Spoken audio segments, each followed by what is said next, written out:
Hello दोस्तों, कैसे हो आप सब। Welcome back. उम्मीद है सभी अच्छे होंगे। आज एक और स्टॉक पर H G infra engineering limited पर एक वीडियो लाए हैं। उम्मीद है आप सबको पसंद आएगी। शुरू करेंगे आज टेक्निकल एनालिसिस से। तो अगर वन डे टाइम पीरियड पे लास्ट एक साल का चार्ट देखें इसका, तो एक काफ़ी अच्छी कंसोलिडेशन दिखाई है इसने 500 टू 650 के अंदर, और एक साल की कंसोलिडेशन को ब्रेक करके 2023 के स्टार्टिंग से ही विद वॉल्यूम स्टॉक ने एक ब्रेकआउट दिया है और अब इस ट्रेंड को काफ़ी अच्छे से फॉलो कर रहा है ये, और एक अच्छा कंसोलिडेशन या बेस कह लीजिए बनाकर ऊपर जा रहा है ये।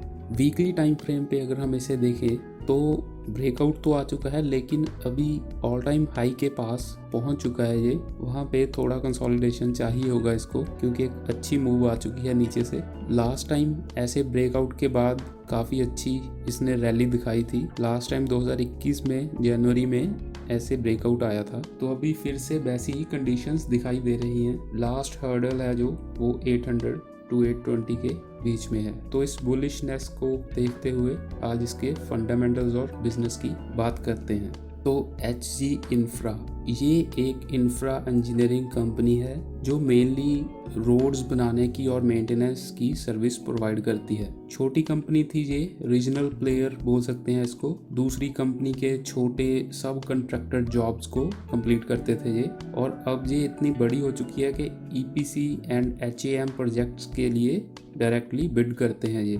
मॉडर्न मशीनरी और डिजिटल टेक्नोलॉजी पे डिपेंडेंट हैं।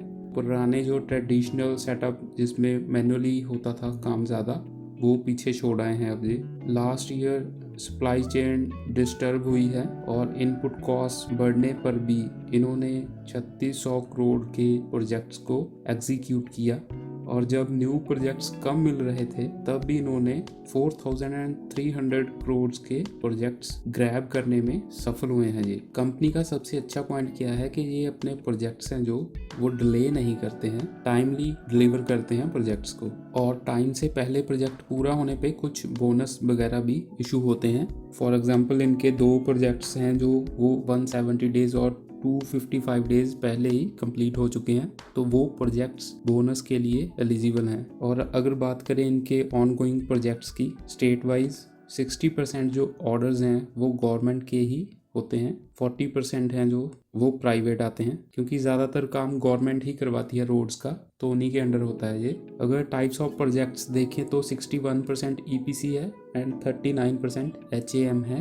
अब इनको भी समझ लेते हैं ईपीसी और एचएएम क्या है।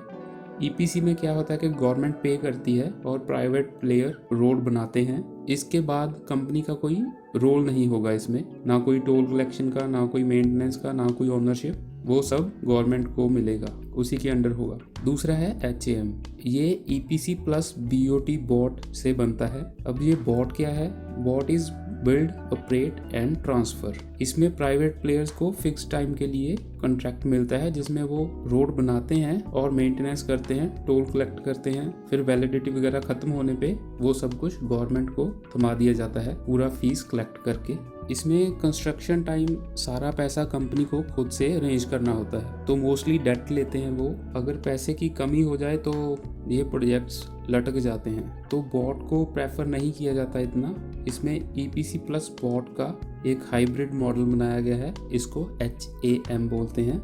इसमें कुछ पैसा गवर्नमेंट देती है और बाकी का कंपनी खुद से अरेंज करते हैं। तो Hg infra EPC and HAM दोनों तरह के प्रोजेक्ट्स को कैरी करते हैं। एज ऑफ नाउ कंपनी के 18 प्रोजेक्ट्स चल रहे हैं टोटल, 10 उनमें से एचएएम प्रोजेक्ट्स हैं। 9 स्टेट्स में प्रेजेंस है। ग्रोथ देख सकते हैं इनकी कितनी अच्छी है, और ये डेट है लेटेस्ट नंबर्स टोटल 1600 के पास है। मोस्टली ये प्रोजेक्ट्स के लिए ही लिया हुआ डेट होता है। स्टैंड लोन डेट 471 करोड़ का है। तो ओवरऑल देखें तो ठीक है, प्रोजेक्ट्स टाइम पे कंप्लीट करके वो डेट वापस किए जाएंगे। लेटेस्ट ऑर्डर बुक आप देख सकते हैं कहां कहां से ऑर्डर्स आ रहे हैं और कितना काम हो चुका है, और जो प्रोजेक्ट्स चल रहे हैं ऑलमोस्ट सभी NHAI से हैं। BPC होते हैं bid project cost, grant amount जो पैसा दिया गया है कंपनी को, टोटल डेट जो कंपनी ने लोन लेकर पैसा अरेंज किया है, और इन्वेस्टेड इक्विटी जो कंपनी के पास पैसा खुद का था वो, लास्ट पे जो अभी डेट बाकी है पे करना वो चीज़ है।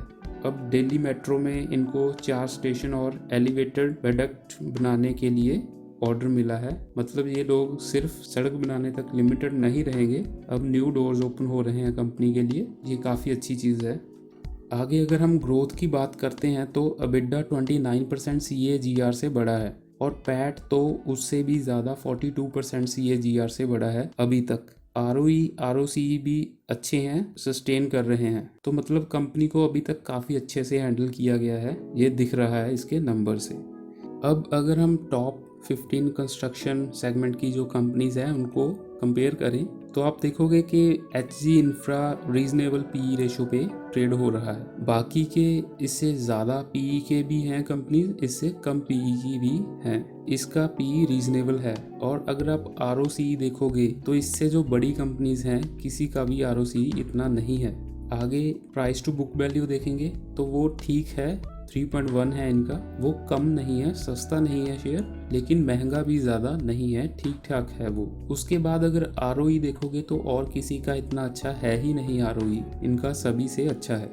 अब इसके आगे हमें देखना होगा कि मैनेजमेंट फ्यूचर के लिए क्या बोल रही है, वो देखते हैं। तो मैनेजमेंट अब बिजनेस को डाइवर्सिफाई करना चाहती है, जिसमें वो रेलवेज, वाटर इंफ्रास्ट्रक्चर और एयरपोर्ट्स आते हैं। अब आगे से इन सेगमेंट्स के लिए प्रिपेयर कर रहे हैं कंपनी को। तो मेट्रो का तो एक प्रोजेक्ट मिल भी चुका है इनको, एक डेडिकेटेड टीम बनाई गई है डाइवर्सिफिकेशन के लिए, जिसमें एक्सपीरियंस्ड और यंग दोनों तरह के लोगों को लिया गया है, और जल्दी ही कंपनी टेंडर्स वगैरह अप्लाई करती दिखाई देगी।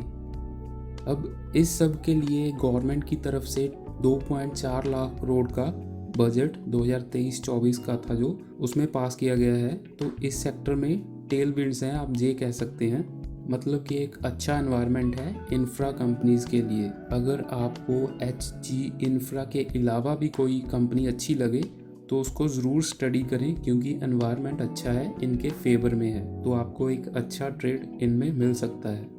ओवरऑल अगर हम देखें तो टेक्निकली स्टॉक अच्छा है, short term to mid term stock में मोमेंटम है, कंपनी का बैकग्राउंड अच्छा है, अभी तक कंपनी बहुत अच्छे से हैंडल की है, और जो उनकी रेशोज़ हैं वो बहुत ही अच्छे सस्टेन की जा रही हैं।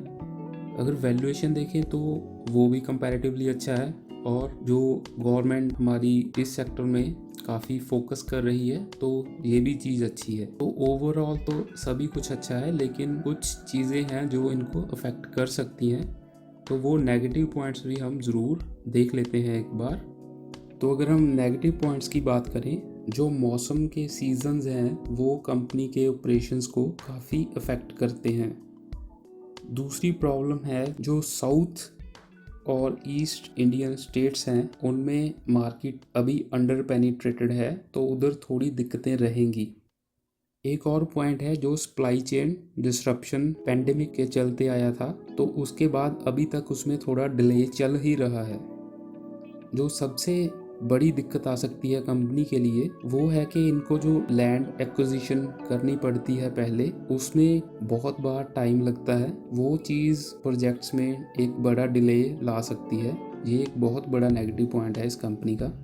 और रॉ मटेरियल जहाँ कुछ साइट्स पे लेबर की शॉर्टेज भी रहती है, और अभी के हिसाब से देखें तो जैसे इकोनॉमिक स्लो डाउन चल रहा है, तो अगर कंपनी को डेट वगैरह रेज करने में कोई दिक्कत आ जाए तब भी इनके प्रोजेक्ट्स में काफ़ी दिक्कत रहेगी। इनके किसी भी प्रोजेक्ट को देख लें तो उसमें काफ़ी पैसा लगता है, तो ये भी एक बड़ी दिक्कत हो सकती है कंपनी के लिए।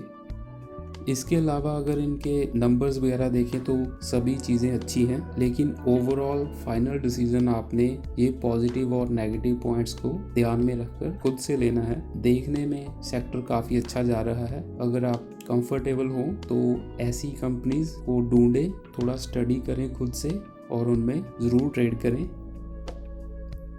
ये था हमारा आज का वीडियो। होप आपको कोई नई इन्फॉर्मेशन इसमें देखने मिली होगी।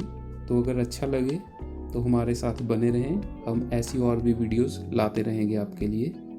Thank you and good bye.